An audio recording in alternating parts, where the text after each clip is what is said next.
Any minister in Ontario Premier Doug Ford's cabinet could soon have the power to decide who builds what in a law-free zone designated by them. And Ontarians have until November 16th to tell the government what they think about this proposal. Let me explain.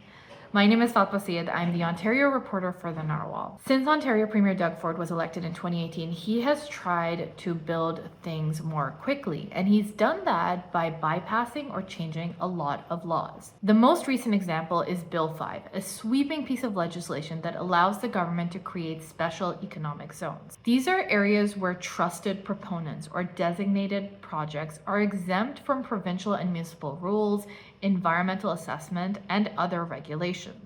Fast forward to today, and the draft regulations for special economic zones give ministers in Ford's cabinet enormous power to decide who is trusted, what they can build, how large a special economic zone can be, where it can be, whether a corporation is in good financial and legal standing, whether it has fulfilled his commitment to First Nations, and what kind of benefit this project will bring Ontario.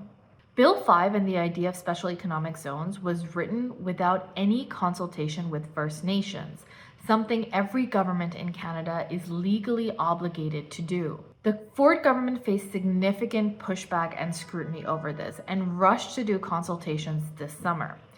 At least one chief told the Narwhal that these consultations were disingenuous. We learned that First Nations asked the government for more accountability and oversight of these zones. The government rejected every single suggestion and said that they're looking at other mechanisms without specifying what they are.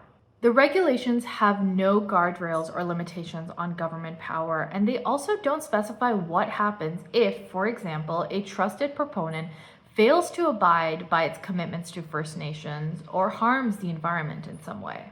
The Ontario government has posted these draft regulations and its summary of the consultations and response to them on the Environmental Registry of Ontario for public feedback. Anyone can go there to provide comment until November 16th. My colleague Carl Meyer and I just wrote about all of this. Check our story out at thenarwhal.ca.